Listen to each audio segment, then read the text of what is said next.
Para acabar ya con las ponencias, pues yo presento a José Pérez de Lama, que es el director del Fab Lab de Sevilla. El Fab Lab de Sevilla, si no estoy equivocado, si no me corrige José, fue el primer Fab Lab que tuvo una universidad pública en España. ¿Correcto? Muy bien. Y nada, entre todos hemos decidido un poco que la presentación la hiciera yo por un poco la relación afectiva que tengo con el Fab Lab Sevilla. Bueno, ellos también han sido un poco los que han dado los primeros pasos con nosotros, incluso antes de que nosotros nos constituyéramos como Fab Lab o anteriormente como LIPS.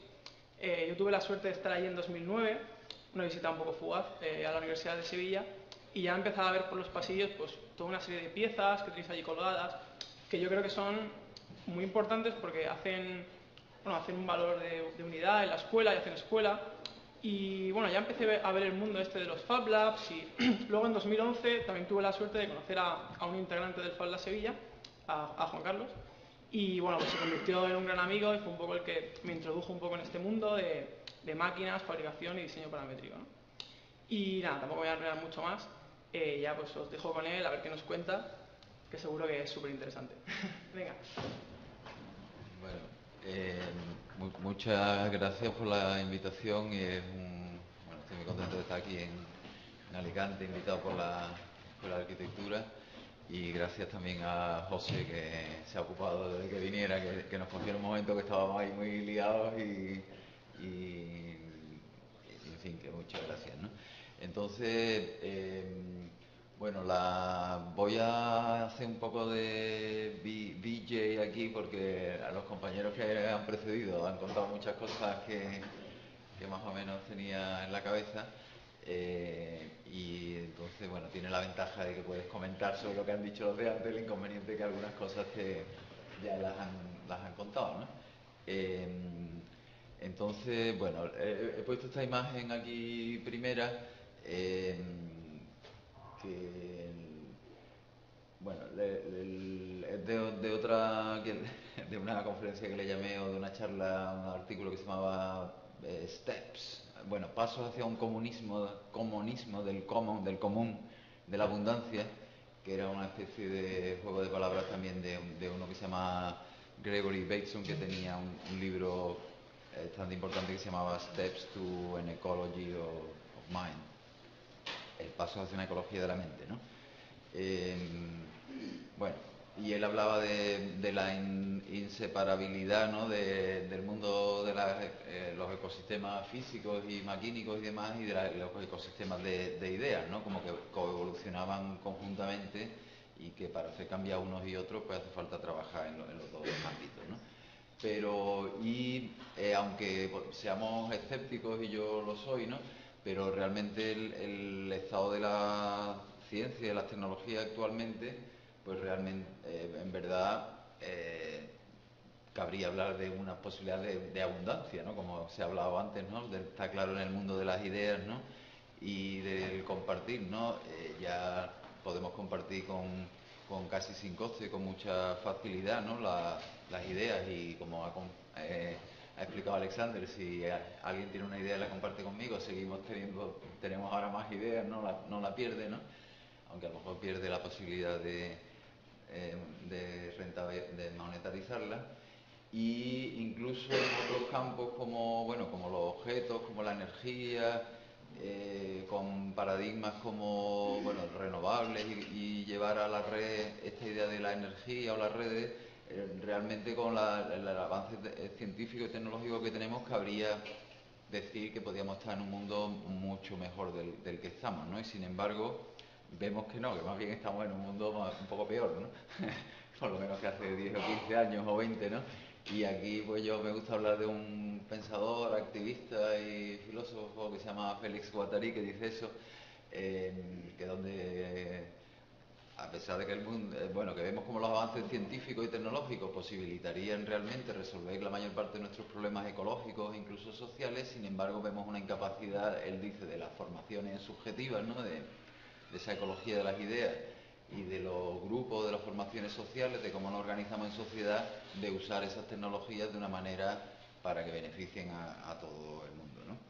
Y bueno, entonces ahí en ese sentido, pues nosotros subrayamos no solamente la importancia de lo tecnológico y lo científico, que desde luego es apasionante y es muy importante, ¿no?, por todas las nuevas posibilidades que hay, sino también de cómo eso se compone con los valores o las ideas y con la manera de organizarnos socialmente, ¿no? Entonces, qué tan importante es una investigación o un avance o una innovación a nivel social a un nivel científico y tecnológico, como a nivel, yo qué sé, de innovación social y que esas dos cosas pues tenemos que intentar como que esas ecologías vayan componiéndose positivamente, ¿no? Entonces aquí esto hablaba de una serie de paradigmas o de, yo qué sé, de ideas con una gran vocación emancipatoria, de hacernos más libres y de hacernos más poder sobre nuestras propias vidas y más autonomía, ¿no? Prácticamente en la segunda mitad o en la última parte del siglo XX, y ponía estos ejemplos que, como comentaba aquí con una compañera, desafortunadamente son todos hombres con barba, casi todos, y además americanos, norteamericanos, salvo uno que es inglés, ¿no? Con lo cual da una cierta sospecha y nos produce una cierta inquietud, ¿no?, por lo menos a mí, ¿no? Pero bueno, aún así, por un lado ponía el Steve Wozniak arriba de la barba también, otro estudiante que probablemente en la época, ¿no?, uno de los inventores de Apple, o creadores, ¿no? Pero que había una comunidad de gente que eran ingenieros informáticos o amateurs las computadoras y tal, y en los años 70 pensaron que esos mega ordenadores que había, que eran una cosa fantástica, poder, yo qué sé, usar esa capacidad de cálculo, de memoria, de procesamiento, de información, y que había que construir ordenadores personales para que todo el mundo pudiera acceder a ellos, porque inicialmente los ordenadores pues nada más que lo tenían los gobiernos o las grandes universidades o los militares, ¿no? Y entonces, bueno, pues eran unos hippies más o menos estas cosas ocurren simultáneamente en muchos sitios, pero bueno, un grupo muy señalado fue uno que se llamó Homebrew Computer Club, como el club de los ordenadores caseros, ¿no? Homebrew le llaman a la cerveza casera y eso, crecido en casa, ¿no? Y la primera convocatoria así por mail, que empezaba a haber mail en, no sé, 74 o algo así, aparecen pues un montón de jóvenes más o menos y tres o cuatro que tenían hecho prácticamente un ordenador personal. Ahora creo que hay alguna imagen, ¿no? El primer ordenador, el primer Apple era una cajita de madera así bastante cutre, ¿no? Que medio no funcionaba, en verdad no se sabía para qué funcionaba, lo primero que hicieron eran juegos y cosas así, ¿no?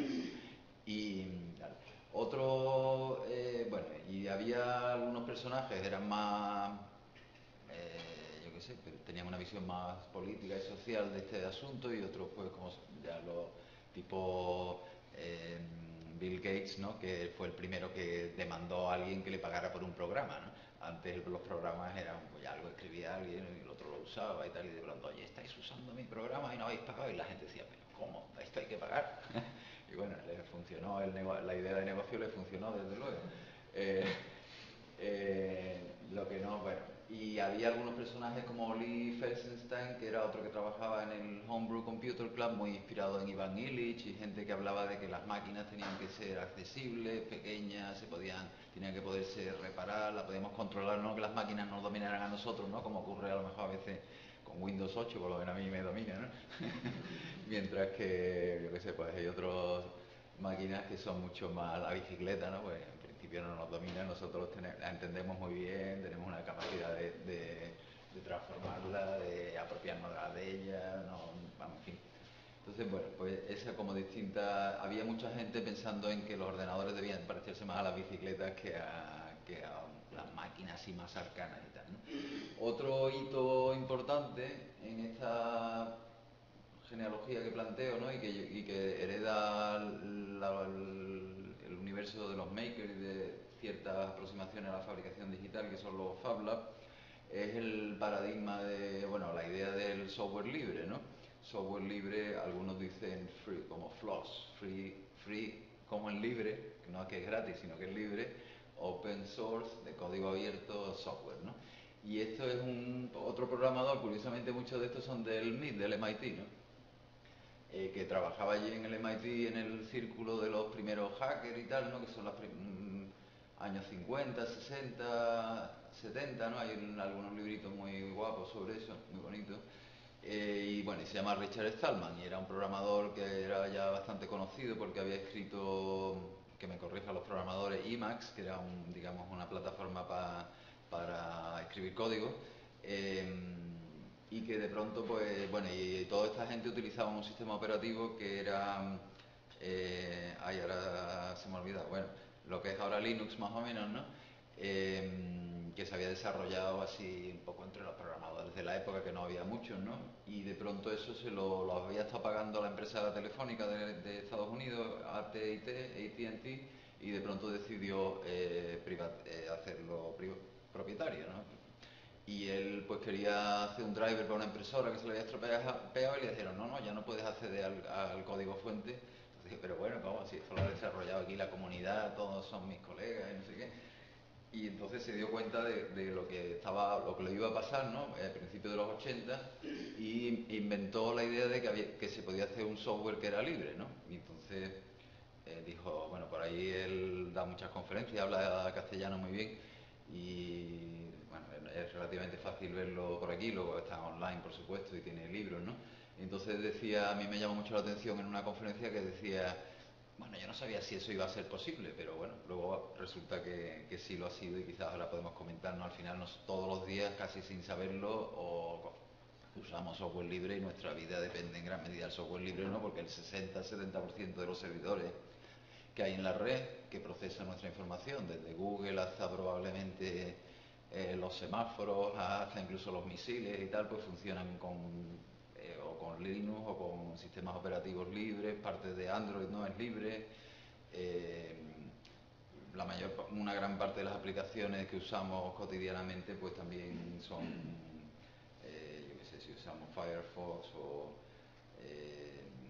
un montón de sistemas de base de datos y tal, sobre lo que se construye el 50, 60, 70% de la red, es software libre o open source, ¿no? Que hay algunos matices, ¿no? Entonces la idea de Stallman era decir, bueno, pues si un colectivo, una comunidad o un particular crea algo y quiere que se pueda compartir, pues cómo lo hacemos para que no llegue alguien y se lo apropie, ¿no?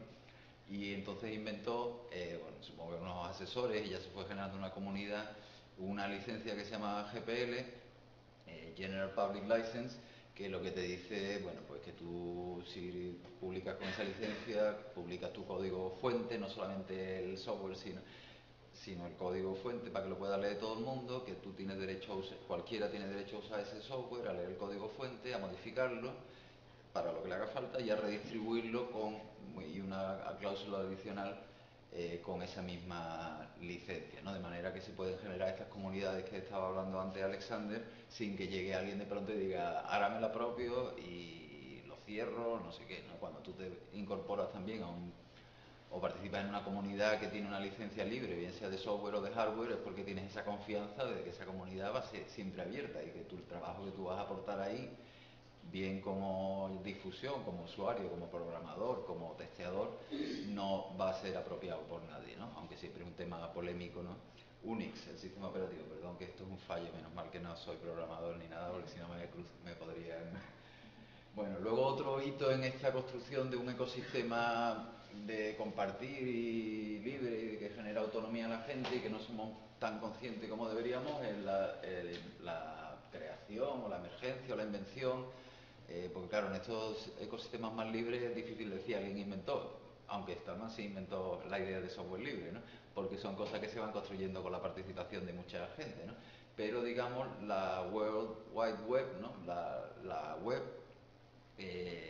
pues el concepto lo inventa o lo desarrolla Tim Berners-Lee, que está ahí, que era un joven investigador, que además lo hace medio escaqueado, ¿no? Un poco como tenemos que trabajar muchas veces los Fab Labs, ¿no? Que estamos ahí metidos diciendo que somos una cosa, pero en verdad estamos haciendo otra, en fin, no sé si...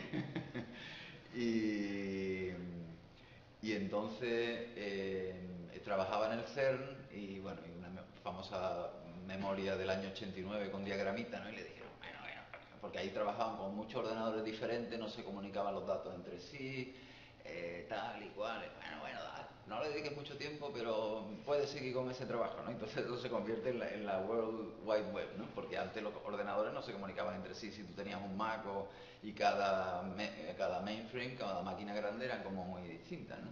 Y no se comunicaban entre sí. Entonces, bueno, y lo extraordinario, bueno, no entro a juzgar sus motivos, pero es que el Berners-Lee, bueno, luego se va a Estados Unidos, tal y cual, licencia la World Wide Web, que son 3 protocolos fundamentalmente, en el public domain, en el dominio público. En vez de decir yo voy a patentar aquí, cada uno que use mi aplicación esta me va a pagar, qué sé yo, €1, un céntimo de dólar, decide licenciarlo en el dominio público, ¿no? Que quiere decir que es una licencia más libre todavía que la GPL, ¿no? Entonces, bueno, pues eso es 89, ¿no? El primer navegador es del 94, 95, ¿no? Mosaic, cualquier navegador, porque antes en internet pues tú mandabas un mail o te descargabas, no sé qué, podías operar con Telnet un ordenador a distancia, vía foros, ¿no? Pero esta, digamos, interactividad del hipertexto en internet y que sea relativamente fácil o muy fácil, ¿no? Porque el protocolo, uno de los básicos, pues el HTTP, el HTML y el tema de los dominios, ¿no? Pues que de pronto no había que ser un científico para poner una cosa en un ordenador. Cualquiera prácticamente podía escribir HTML, ¡pum! Y hace que tu ordenador fuera un servidor y tenía una página web que la veía todo el mundo. No, ahora ya es muy normal, pero en el 94, 95 era una cosa así como... Pasa que va el mundo tan rápido que no nos damos casi cuenta, ¿no? Y bueno, pues al hacerlo del dominio público, también, digamos, montándolo sobre Internet, que ya era una infraestructura, ¿no? Y que por sus propios principios, casi por casualidad, o porque era de este mundo así un poco hacker, un poco anarquista, se construyó sobre una cosa que se llama el principio end-to-end, que quiere decir que me corrijan los técnicos, pero bueno, que si tú eres capaz de convertir en algo que pasa que se convierte en unos y ceros cualquier experiencia, la red no te la limita, ¿no? Y entonces, bueno, al principio pues eran mensajes, luego pues alguien inventó cómo encodear el audio, luego el vídeo, luego ahora con las redes sociales casi somos capaces de trasladar una experiencia colectiva, ¿no? Y bueno, y cada vez más cosas, ¿no? Pues es como una especie de gran espacio público global, que de momento es público en el sentido, quizás porque a lo mejor si no lo inventa él lo hubiera inventado otro, pero igual no. Y ahora podemos tener un poco no sé, es que no quiero decir paradigma, pero bueno, del tema del hardware libre o la fabricación open source de alguna manera, ¿no? Aquí pongo a Neil Gershenfeld, que es digamos, el jefe o el ideólogo y el promotor de la red FabLab, que es una cierta manera de aproximarse a la fabricación digital, pero podríamos poner a David Cuartielles, que es un colega de Zaragoza, ¿no? Que es uno de los 3, 4 creadores de Arduino, ¿no? Que es esta placa que es hardware libre, no la primera a lo mejor, pero sí la primera que de pronto inventan esa plaquita para enseñar electrónica en un instituto, un instituto de cultura digital en Italia, en Ivrea, y de pronto también era un sitio de artistas y ahora es un estándar global, ¿no? para aprender electrónica y para hacer cualquier instalación que puede ser pequeñita o puede ser compleja, digamos, profesional, ¿no? O aunque los profesionales siempre dicen que Arduino, tal y cual, pero bueno, lo cierto es que con Arduino puedes hacer casi cualquier cosa, ¿no? Y la idea era como que esa placa era libre. Tú te podías descargar los archivos, fabricártela, soldar los componentes con su lista de componentes y tan importante como eso, que generan en paralelo una comunidad de gente que desarrolla proyectos sobre Arduino. Y el software también, digamos, de programación de Arduino también es una simplificación de Java, creo, que no tienes que ser un programador para aprender, tienes que estudiar un poco, pero vamos, te hace 3 o 4 manuales y luego vas buscando, quiero que mi Arduino tenga un sensor de luz y active un motor, y más o menos encuentras siempre, bueno, tienes que estudiar un poquito, pero no es muy accesible, ¿no? Entonces, bueno, y Neil Gershenfeld, este profesor del MIT, recoge de alguna manera esa idea de no ya una plaquita, sino de lo que ha contado un poco Alexander, ¿no? De que los nuevos objetos, si están diseñados digitalmente, son en parte códigos, se pueden compartir, y si tenemos máquinas o laboratorios o conjunto de máquinas que son accesibles y protocolos y procedimientos y know-how que también son compartidos, pues la gente se puede fabricar sus propias cosas en sus propios barrios y innovar y generar una comunidad alternativa a los procesos de producción a los que estamos acostumbrados, industriales, a gran escala y demás, ¿no? Eso es un escenario que está ahora, bueno, dependerá de lo que hagamos nosotros que estamos aquí y la gente que está igual que nosotros por todo el mundo, si de verdad esto llega a tener tanta importancia como por ejemplo tiene el software libre, o se quedará en unas prácticas menores, pero bueno, pues si estamos aquí es porque creemos que eso tiene su cierto potencial, ¿no?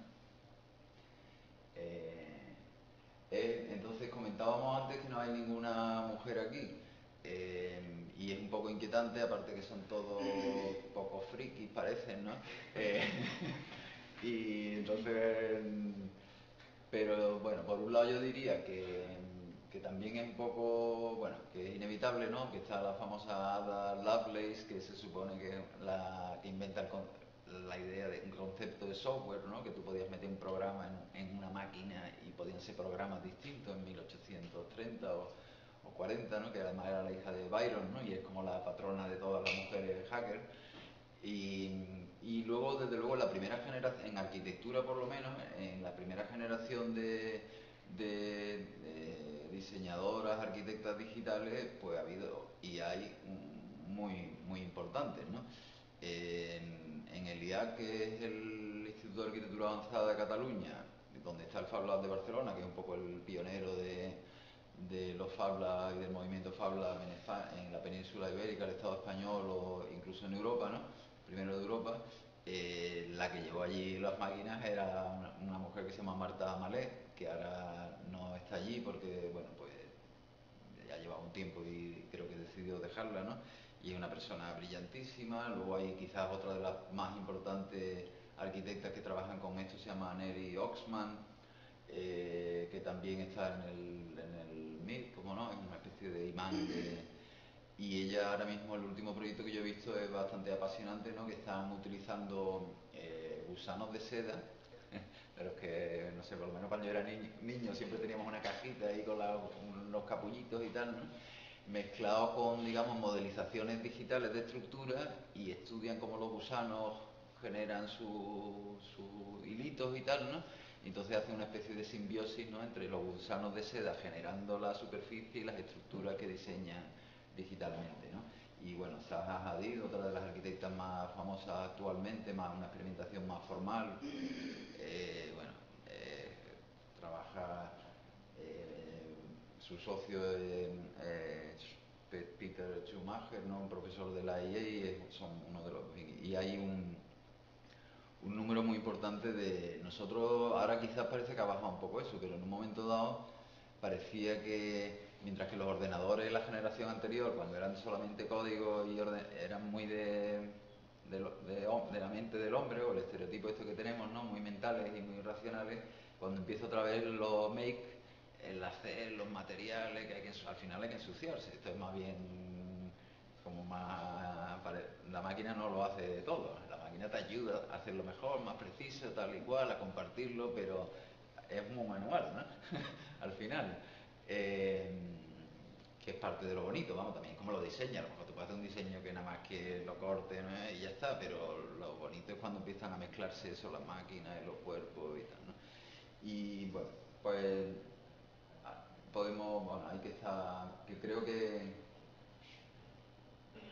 efectivamente hay pocas mujeres, pero en un momento dado sí las ha habido. A ver, un poco, voy a poner un vídeo, muchos los conoceréis, pero es muy inspirador. No, estoy con doble pantalla.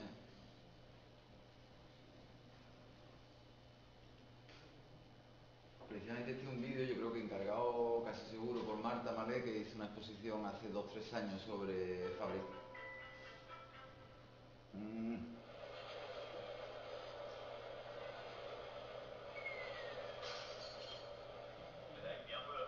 momento, a ver, no sé si tengo algún problemilla con la tarjeta.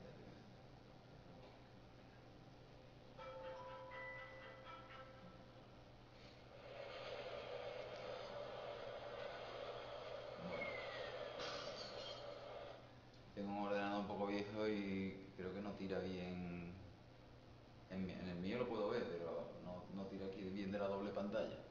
salido esto aquí y demás. Bueno, es un...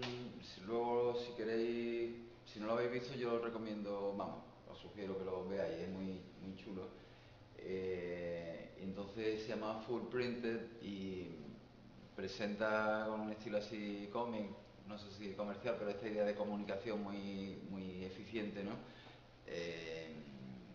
Pues un futuro en el que habrá Fab Lab hipotetiza, ¿no? O lugares de fabricación o makerspaces, ¿no? En los barrios, como ahora hay copisterías, ¿no?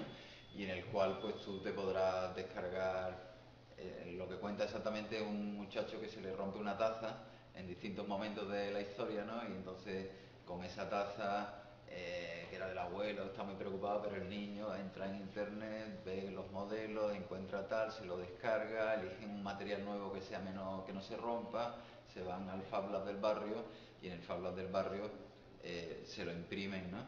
Pero ya con un material como especialmente, bueno, que esto tiene que ver mucho con la ciencia de los materiales, ¿no?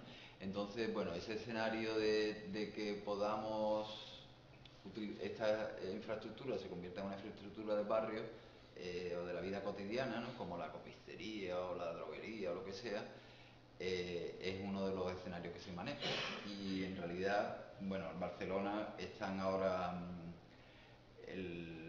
montándolo, han montado ya dos, aparte del Fab Lab Barcelona, bueno, igual luego me corrigen, artículo que leí ayer de Tomás Díez, el director del Fab Lab ahora, convencieron al ayuntamiento en las últimas elecciones y parte del programa electoral era convertir Barcelona en una Fab City, como la ciudad de la fabricación, la primera del mundo, ¿no? Aunque ciertamente, por ejemplo, en Shanghai creo que hay 100 makerspaces promovidos por el gobierno, ¿no? Pero quizás bueno, en Barcelona están hablando como una cosa más ciudadana, ¿no? Y vinculado a un modelo de ciudad en el cual tiene un nombre muy gracioso, o me hace mi gracia, que es el modelo PITO, que es Products, no, perdón, es el antiguo, Products in, Trash out, ¿no? Entran productos y sale basura, ¿no? Ese es el modelo de la ciudad industrial. Y el modelo nuevo sería DIDO, Data in, Data out, ¿no? Entrarían los datos de las redes y tal, se fabricaría in situ, se fabricarían con conceptos de cerrar los ciclos materiales, ¿no? Tipo cradle to cradle y esto. Y luego, bueno, pues saldrían, se intercambiarían datos, pero la producción, digamos, tendría lugar a nivel local, ¿no? Están abriendo dos Fab Lab promovidos por el ayuntamiento con esta idea en distintos barrios, cada barrio se supone que va a estar especializado en un tema y bueno, yo creo que es interesante estar atento a ver qué ocurre y también con la interacción con espacios más de base o más grassroots, ¿no? Como Makespace, ¿no? Que también tiene otra autonomía, o Makerspace, ¿no? Bueno, voy a intentar volver a ver si el vídeo no me ha destruido la presentación.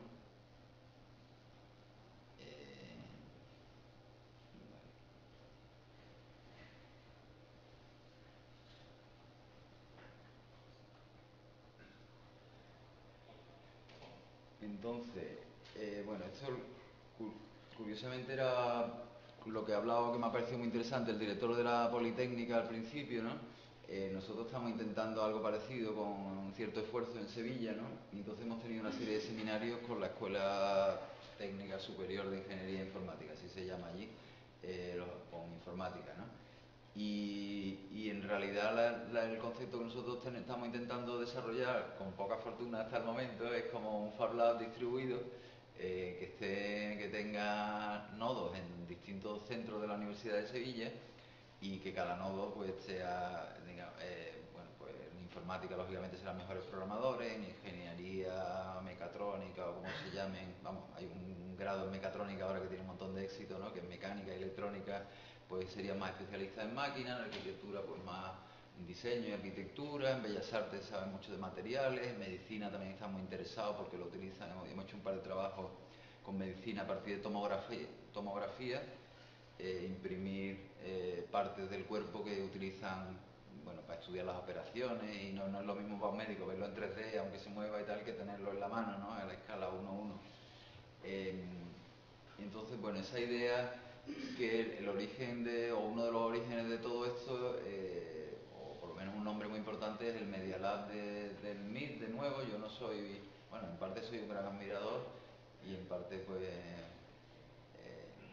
pues menos, pero lo cierto es que en los años 80 hicieron un espacio que entonces era innovador, que se llamaba Media Lab. Ahora Media Lab pues casi un nombre común, ¿no? Que no es ya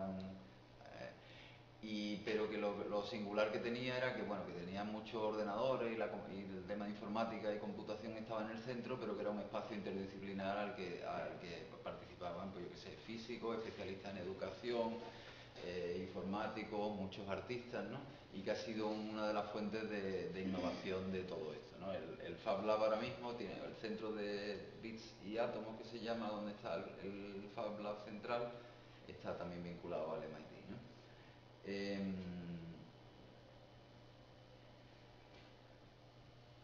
Bueno, este es el fragmento del vídeo que no he podido poner.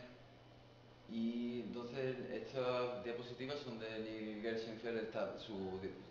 La verdad que también todos sus materiales están online, del Fab Lab y de la Fab Academy, que es como un programa de formación que tiene. Y esta es una diapositiva que pone siempre, que yo también pongo. Entonces, como él habla de que ha habido 3 revoluciones o 2 revoluciones digitales que a lo largo del siglo XX, y que ahora estaríamos en la tercera, ¿no? Y que va a tener una trascendencia similar a las 2 anteriores, ¿no?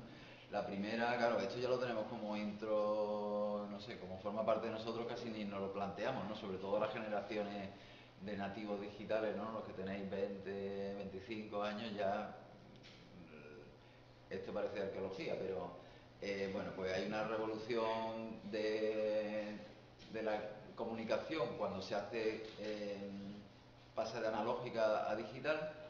Antes pues la señal iba, pues si era más intensa era una onda más alta y más baja, y al hacerlo digital es que se convierte todo en unos y ceros, ¿no? Según Neil Gershenfeld, la mejor tesis doctoral que se ha hecho nunca fue de Claude Shannon, que era bueno, que es el que inventó o que describió por primera vez la idea de poder digitalizar la comunicación, ¿no?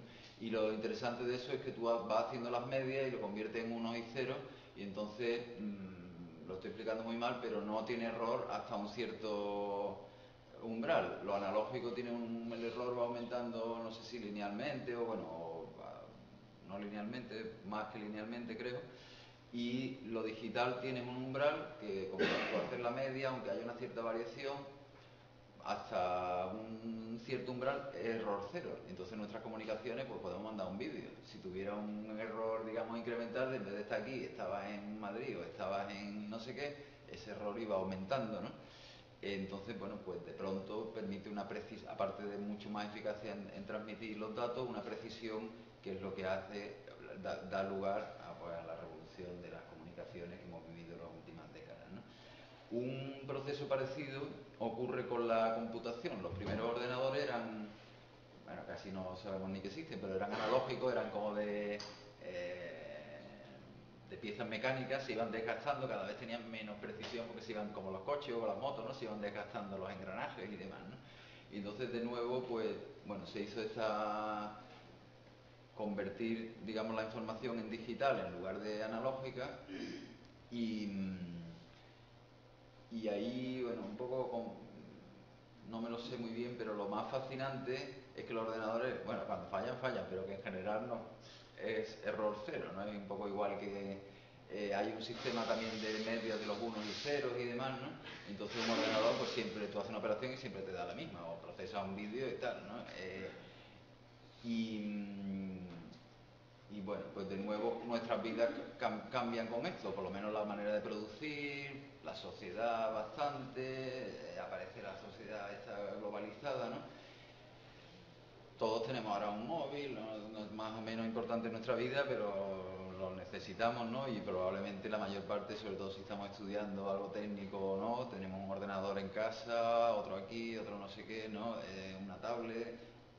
Se han transformado la manera de producir, la manera de pensar, la cultura, la sociedad, algunas cosas para bien y otras para mal, ¿no? Entonces ahora la idea es que estamos en un escenario,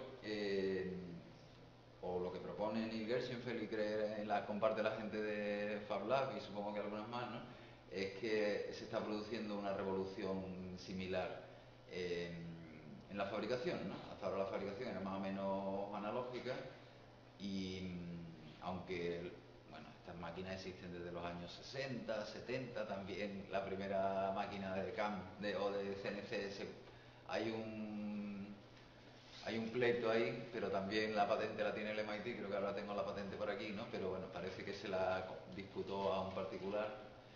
Y entonces, bueno, lo que tenemos, o lo que este escenario plantea, que lo mismo que ha ocurrido con un móvil, que todos tenemos un móvil, todos tenemos un ordenador, son imprescindibles tanto para el trabajo como la comunicación, como incluso para construir nuestra subjetividad, quiénes somos. Aquí tenemos nuestras músicas, nuestros amigos, lo que pensamos, lo que escribimos, las fotos, ¿no? Pues va a ocurrir algo similar con la fabricación digital. Lo interesante es que, o por lo menos la opinión de algunos, es que eso no está escrito, sino que se tiene que escribir qué manera exacta va a tomar eso, ¿no? Y bueno, y ahí es un poco donde estamos ahora realmente, aunque esto está acelerando a toda velocidad, ¿no? Esto es un poco lo que contaba, ¿no? Los primeros ordenadores pues eran una habitación muy grande. Estos son los PDP-6 y tal, que trabajaba Stallman, por ejemplo, el primer PC del año 81, y ahora pues este diapositiva ya veis que tiene un par de años porque es el iPhone 1 o 2, ¿no? Y algo así va a pasar se especula con la fabricación digital, ¿no? Este es el primer ordenador personal que comentaba antes, o uno de ellos, ¿no? El Apple I de Wozniak. Como veis, es una papa ahí, vamos, si lo viéramos ahora diríamos, esto es una chapuza, ¿no? Vamos, no. Y así eran las impresoras 3D hace 2 años, o hace 3 años, ¿no? Esta es una de las primeras impresoras 3D en este, digamos, entorno de libre y personal, ¿no? Porque también, vamos, no es una tecnología tan antigua, yo creo que es de final de los 80, principio de los 90, pero digamos como la idea de ordenador personal. Y esta además muy interesante, la RepRap, porque es un concepto de que es una máquina que se autorreplica, ¿no? Hay que explicarlo eso, que eso es bueno, el concepto de nuevo es John von Neumann, uno de los pioneros de los ordenadores, y él decía que igual que podía colocar bits, pues podía tener un bracito, ¿no? Esa máquina conceptual que iba colocando átomos o moléculas, ¿no? Como concepto no, es verosímil, ¿no? Y bueno, va a suceder probablemente de aquí a 20 años, bueno, ya hay unos prototipos más o menos experimentales, ¿no? Y entonces este profesor de Bath en Inglaterra, Adrian Boyer,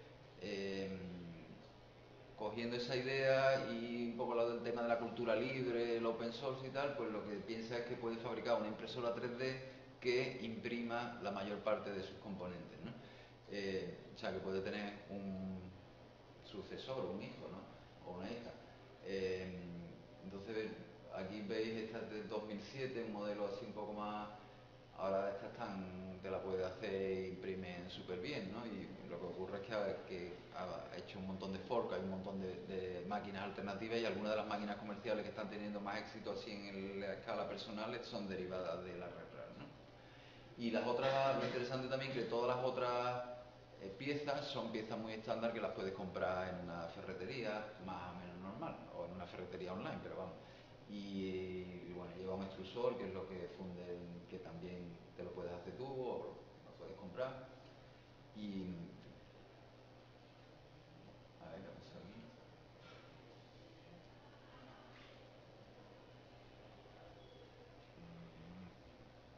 No sé si he abierto el control. Bueno, dentro de las máquinas de fabricación, volviendo a... se habla de distintas tecnologías, ¿no? Entonces, aunque como esto va tan rápido, esta clasificación que le gustaba mucho a Marta Malé, por cierto, pues un poco...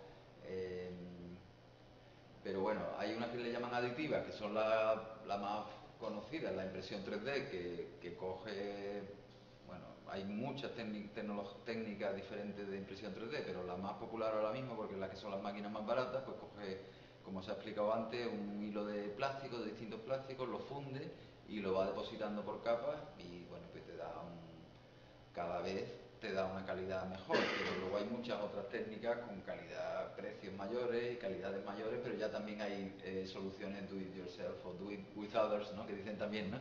El hazlo tú mismo o hazlo con otros, ¿no? Ahí hay esa ampliación, ¿no? Las que llaman sustractivas, ¿no? Que sería aditiva es que va aumentando material, sustractiva es que le va quitando material, ¿no? Entonces sustractiva, pues el corte láser es muy popular, ¿no? Una máquina que no es barata, aunque también hay ahora ya un par de modelos que parece que van a ser buenos, ¿no? La láser Saurio, ¿no? Que la harán aquí los compañeros seguro, hazla tú mismo, pero es una máquina, por ejemplo, que se le saca un montón de partido, ¿no? Porque es muy fácil de usar, se construyen cosas muy buenas, ¿no? Y, por ejemplo, nuestro FabLab es la que está funcionando todo el tiempo, ¿no? Fresado o corte, ¿no? Por ejemplo, en el caso del cartón, lo que lleva es una cuchilla, entiendo, ¿no? Que gira, ¿no? Y con ciertos ángulos te permite cortar, o ya más compleja de plasma, que cortaría metal, o chorro de agua, que corta piedra, corta cualquier cosa, ¿no? Por otra parte, estas máquinas están en la industria, ¿no? Es decir, que es un poco yo conozco en Almería que hay una gran industria del mármol, pues ahí tienen corte CNC. Lo que hace falta es que vayan arquitectos o diseñadores con ideas nuevas, para no solamente hacer balaustrada y cosas así, sino hacer, que también puede ser interesante, sino hacer pues otras cosas, explotar esas tecnologías de una manera más eficiente, ¿no?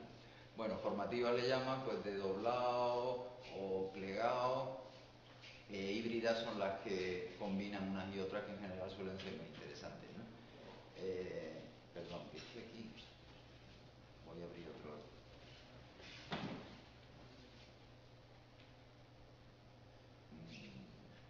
Que me faltan las fotos de esta presentación. Voy a ir acabando, ¿no?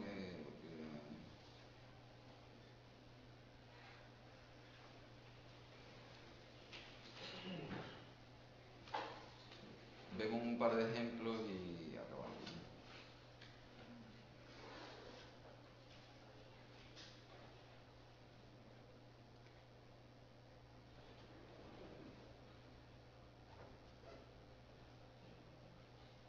Bueno, este era el esquemita de la máquina autorreplicante de von Neumann. Este es el dibujo de la patente de la primera máquina de fresado CNC. Y bueno, esta era una idea, no sé, pues del primer edificio de una arquitectura que se hace con esto así, bueno, no el primero, pero el más famoso, pues son los primeros edificios de Gehry, ¿no? Que quizás como eso es una leyenda, ¿no? Pues hacía las cositas esas que eran maquetas, ¿no? Y de pronto ya se fue a hablar con William Mitchell, que era uno de los profesores de MIT, y este le puso en contacto con alguien, ahora no me acuerdo cómo se llama, pero sale en el libro de Gershwin, ¿no? Y cogieron el software este Katia, que era para hacer barcos o que se usaba, ¿no? Y aviones, ¿no? Y lo fueron desarrollando para arquitectura. Ahora uno de los paquetes de software más potentes, ¿no? Para esto está desarrollado por Gehry, ¿no? Él hizo, al final, por un lado parece un artista, pero por otro desarrolló toda una división de Gehry que se llama Gehry Technologies,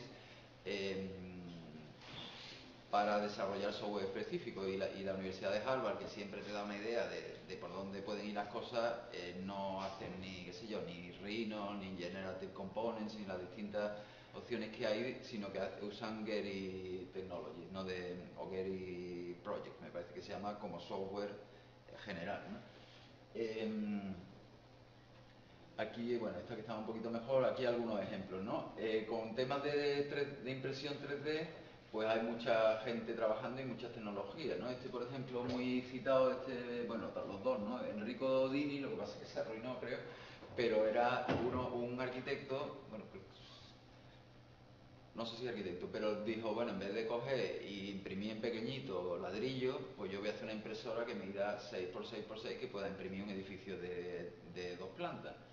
Y lo interesante también que tenía, o que tiene, yo lo he visto en Barcelona, es un tío muy simpático, que imprimía una especie de hormigón con suelo de donde él trabajaba, de Pisa, y el aglomerante era un algato, una cosa que sacaba del mar, con lo cual era ecológico, según decía, no he visto y era casi como una roca sedimentaria, ¿no? Pero acelerada, ¿no? Nada más que trabajaba con presión, por lo menos hace 2 años, ¿no? Estos son, bueno, hay otro famoso es Joseph Vero Kosnevis, que lo que está imprimiendo es hormigón. Muchos empezaron a trabajar en la Luna, bueno, en la Luna quiero decir, con la NASA para ir a la Luna, para cómo construir edificios en la Luna. Entonces parece que llevar material es lo más caro. Entonces lo que estaba mucha gente pensando es cómo crear impresoras 3D que cojan el material de allí y hagan o ladrillos o impriman directamente los edificios. Rupert Shore, está en una universidad de Inglaterra, y estos de aquí, Kamermaker, porque son holandeses, Dus, estos son un estudiante del IAC, dos del Fab Lab de Utrecht, que hicieron la Ultimaker, que es una impresora comercial pero abierta, que está bastante bien, y estos están intentando construir, bueno, y ya han hecho un prototipo bueno, una impresora que va a imprimir una habitación, ¿no? Kamermaker pues significa o maker, que van hacia habitaciones, ¿no? Y esta es una prueba de un prototipo a escala intermedia, pero ya veis la escala de la impresora, ¿no? Que dos personas están dentro de la impresora, ¿no? Dentro de los sustractivos, que hemos dicho que sería lo que corta, ¿no? Elimina, claro, la ventaja de los aditivos sobre los sustractivos, que los sustractivos, a menos que tú diseñes para no tener residuos, pues tú te cortas un panel de madera y te sobra un montón de basura, ¿no? Entonces, vamos, de basura, a menos que seamos los compañeros de Carton Lab, seguro que, bueno, se ven que piensan mucho en eso, ¿no? En cómo reducir o aprovecharlo, minimizar los residuos. Pero bueno, este es uno de los grandes, que se llama Achim Menges, y bueno, es profesor en todos lados. Yo creo que sobre todo en Stuttgart, en Alemania, es el heredero de Frei Otto, que era el gran ingeniero de los años 70, ¿no? Que era una mezcla de high-tech y como las formas de la naturaleza, ¿no? Una especie de Gaudí de los años 70. Hizo, por ejemplo, para los que no lo conozcáis, pues las cubiertas del Estadio Olímpico de Múnich del 68-72, ¿no? Y hay un instituto de estructuras allí, pues de los más potentes del mundo, ¿no? Y aquí Menges es un poco su heredero, ¿no? Entonces, o por lo menos yo entiendo así, ¿no? Cada 2 años hacen un pabellón en el que aplican distintos conceptos, ¿no? Y lo fascinante de esta gente, esto estará cortado, bueno, con un robot, bueno, o sea, con una fresadora, pero de 5 ejes, ¿no? Porque tienen talladuras en muchas direcciones, ¿no? Con una fresadora normal, pues cortas y así, ¿no? Entonces, si quieres cortar de lado, pues ya te tienes que construir una base para ponerla. Si tienes una de 5 ejes o un brazo robótico, que creo que cortan esto, ¿no? En el que pones una fresa, pues puede atacar la pieza por todos lados, ¿no? Pero también, bueno, este es uno de los... tiene muchísimas cosas publicadas, y lo fascinante es que ellos trabajan también con la propia estructura molecular o microscópica de la madera, ¿no? Entonces, tienen, por ejemplo, otro pabellón en el cual laminan la madera de manera que en función de la humedad, como sabéis, con la humedad, si es muy finita, la madera se pliega, pues en función de la humedad se abre o se cierra el pabellón por cómo han, digamos, estudiado, han laminado las piezas que forman esas celosías, ¿no? Doblado es menos frecuente, bueno, aunque este es un estudio inglés muy interesante que se llama robofold.com, y ya hay bastante, al principio, si tú intentas dibujar esto con geometría descriptiva tradicional, cómo se dobla la pieza y tal, es bastante difícil, pero ya hay software, incluso plugin de Grasshopper, que te modelizan esos doblados o incluso te lo calculan, ¿no? Hay un grupo en Barcelona de arquitectos jóvenes que están con el doctorado sobre esto, que se llaman Coda Office, Enrique Soriano y Pep Tornabel, que hacen un trabajo fascinante con estas cosas, ¿no? Y bueno, y esta idea de las comunidades nosotros usamos, igual que aquí, ¿no? Sobre todo familia de software que es Rhinocero, Grasshopper, y Grasshopper no son libres propiamente con licencia GPL, pero digamos son una comunidad. Rhino sí lo tienes que comprar, pero Grasshopper es el gratuito, ¿no? Y tiene un montón de plugins que hacen de todo, ¿no? Entonces me he acordado porque hay un plugin para programar un robot, un brazo robótico, ¿no? Que alguna gente dice que es la máquina más universal que hay ahora mismo, claro, dentro de ese cara, pero a nivel de industria mediana, alta, y la mano, pues le diseñan la mano que sea, ¿no? Ahora veremos uno que trabajan con esto, ¿no? Y esta, dentro de la tecnología híbrida, por poner algunos ejemplos de los más destacados, Estos son otro de los estudios más importantes en fabricación digital. Claro, esto está un poco fuera de los Fab Lab, pero que son Fabio Gramacio y Matías Kohler, que son profesores y tienen estudios, profesores de construcción, tienen la cátedra de construcción o una de las cátedras de construcción de la ETH de Zúrich, ¿no? Que es una de las escuelas de arquitectura o politécnicos más importantes también de Europa, ¿no? Y este es un proyecto ya un poco, bueno, uno antiguo y otro, bueno, tiene 2 años, ¿no? Pero como esto va tan rápido, entonces, bueno, este fue muy sorprendente el de arriba, ¿no? Que desarrollaron pues un brazo robótico que ponía ladrillos, ¿no? Y entonces diseñaban el modelo en 3D con alguna, digamos, bueno, sí, se apoyan los ladrillos y algunas restricciones cuando quieren que sea más permeable y menos. Y el brazo robótico lo montan en una guía y va construyendo ese muro, ¿no?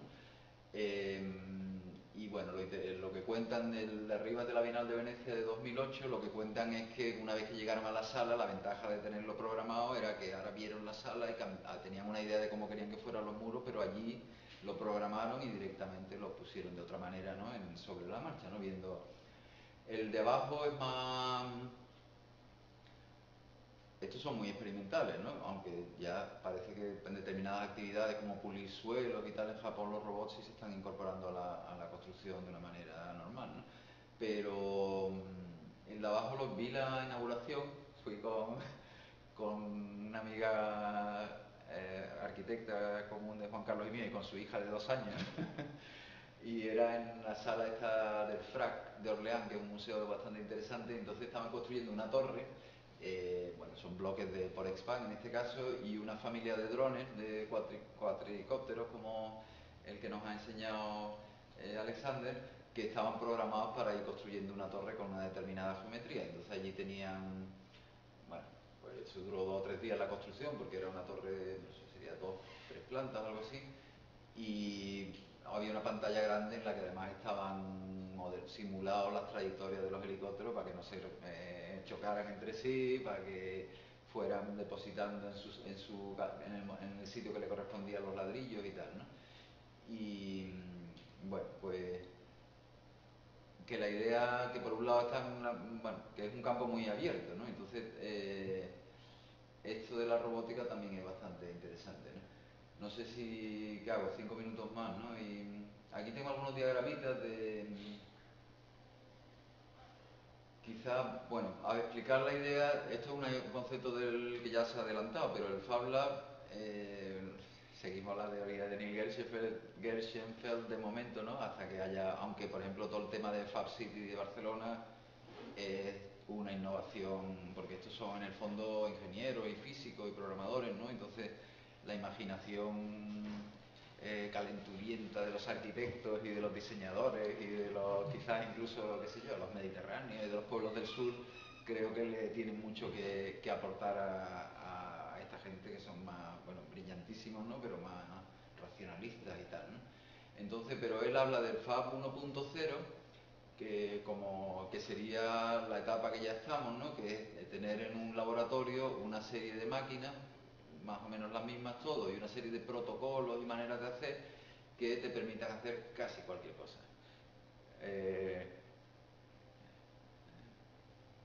Sí, bueno, se pueden hacer muchas cosas, echándole tiempo se puede hacer casi cualquier cosa, ¿no?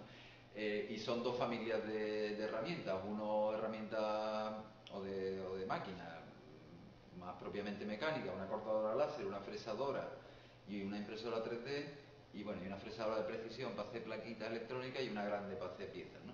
Y luego instrumentos electrónicos para hacer placas electrónicas, PCB, ¿no? Que te permitan dotar de inteligencia, de capacidad de interacción o de acción-interacción a los objetos que se fabriquen aquí, ¿no? Que pueden ir desde, qué sé yo, una cosa pequeñita a una casa. Los de Barcelona dicen una ciudad, todavía la ciudad la veo un poco lejos, ¿no? Entonces ese sería Fab 1.0, que más o menos ya está. Hay un inventario de las máquinas, incluso igual que el Bill of Materials, el BOM, ¿no? La lista de materiales, que buscando un poco se encuentra, donde están, cuánto cuesta cada máquina, tal, no sé qué, todos los repuestos, que eso está ahí abierto, y la idea es es un poco pesado a veces tener que tener las mismas máquinas todo porque tal, pero la ventaja es lo que dice, ¿no? Que te vas al Fab Lab de Barcelona y si sabes tus procesos, pues allí te encuentras como en casa, o al de, qué sé yo, al de Afganistán o al de, no sé qué, al de Moscú, y la gente tiene la misma experiencia, entonces fácilmente puede colaborar. La idea de NIL, que yo la veo muy interesante, es que no son muchos laboratorios, sino un laboratorio distribuido globalmente que coopera y crea colectivamente, ¿no? Es una idea y a lo mejor, por ejemplo, la comunidad de Arduino lo tiene mucho más logrado que la comunidad Fab Lab, pero bueno, un horizonte muy interesante, ¿no? El Fab 2.0, que también bueno, que nos ha dado aquí una demostración Alexander, es que ese Fab Lab, igual que la máquina de la RepRap se reproduce a sí mismo, es que un Fab Lab pueda fabricar todas las máquinas de otro Fab Lab, ¿no?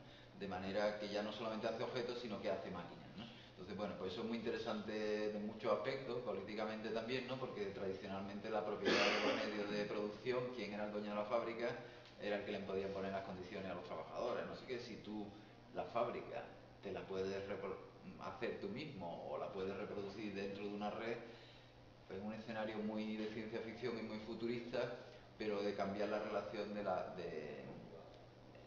lo muy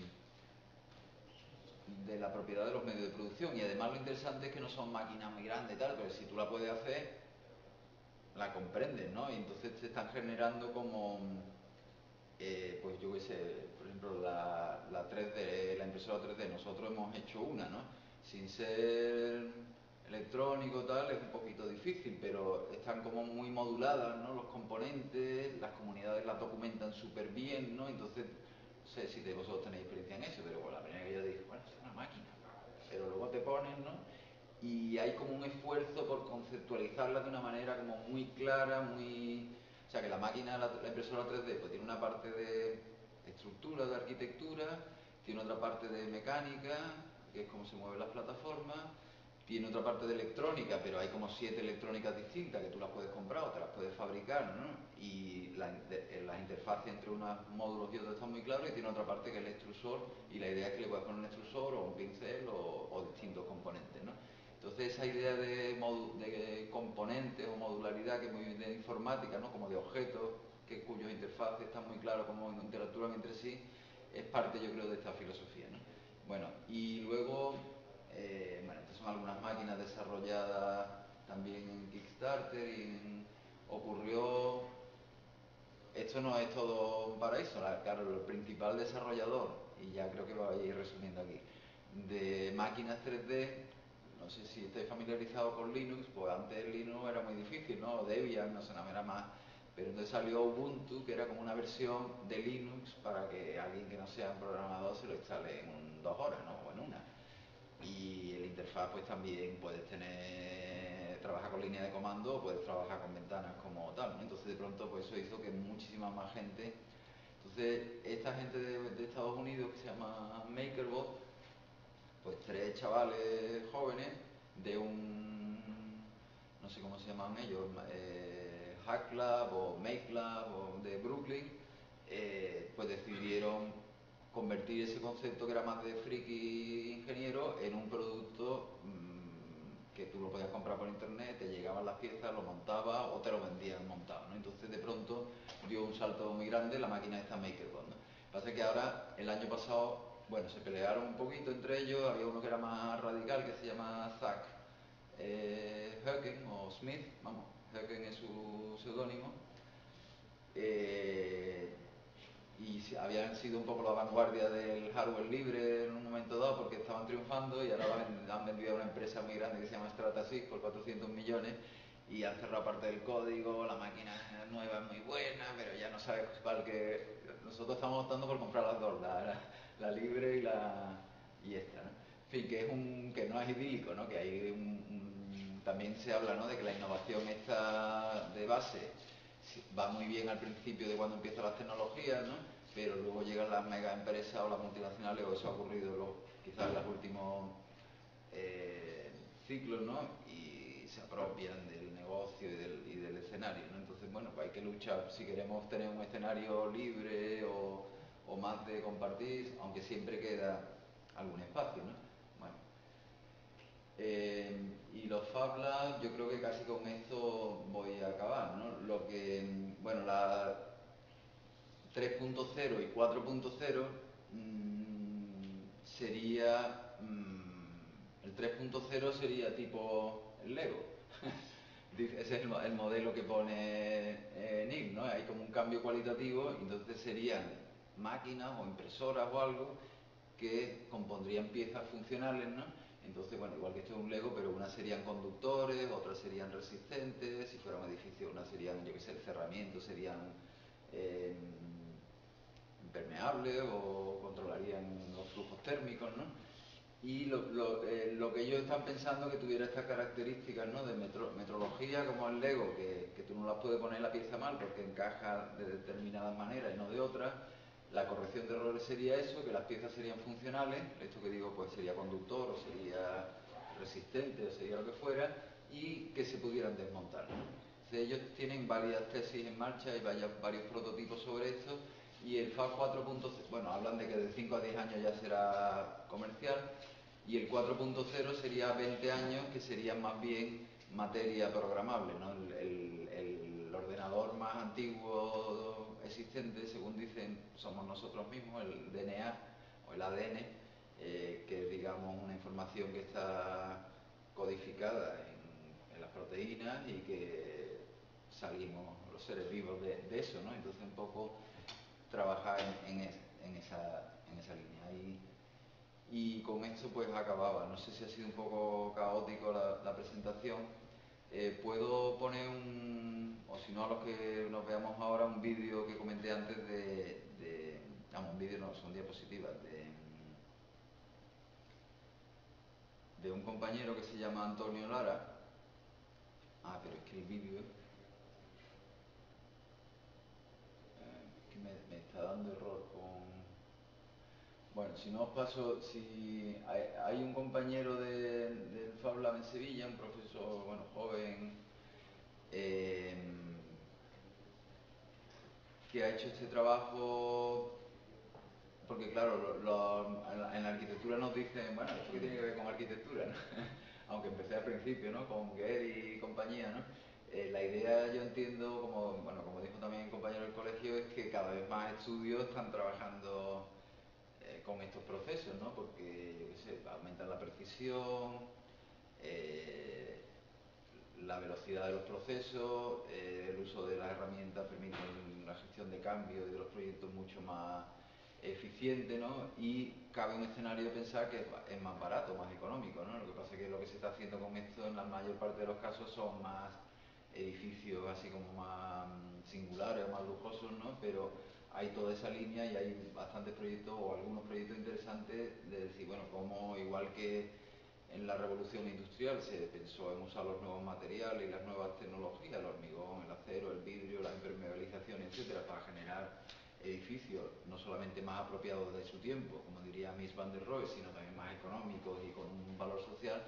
Pues esta investigación de cómo usar todas estas técnicas y tecnologías y posiblemente nuevos materiales que tengan que aparecer para hacer una arquitectura, yo que sé, más accesible, más flexible, más próxima a la gente o más económica también, por supuesto, pues también la ventaja es que estamos en un momento muy incipiente, ¿no? Entonces que la ventaja de estos nuevos, aunque esto ya lleva pues unos años, ¿no?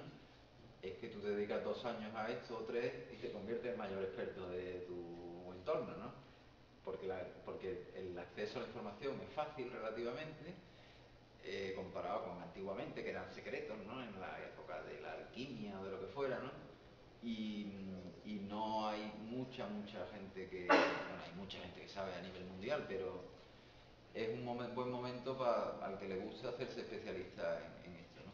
Entonces, bueno, mi compañero Antonio Lara había hecho una asignatura de libre configuración, y ya acabo con esto de verdad, que era él es profesor de estructura, de cálculo, vamos, de estructura, de diseño y cálculo de estructura. Lo que pasa es que no sé cómo es aquí, pero mi escuela hasta hace poco era una aproximación muy técnica, no era tanto el diseño tipo, qué sé yo, Brufau o el propio Miralles, ¿no? Que mezclaban esa capacidad de incorporar. Sí, entonces él está intentando, bueno, y hay una generación joven de profesores que están intentando que sean más arquitectura, diseño y cálculo y no separados, ¿no? Entonces, bueno, la madera para él ha aparecido, está haciendo la tesis, está acabando la tesis doctoral sobre eso, pues un escenario que la madera que antes se veía como un material antiguo y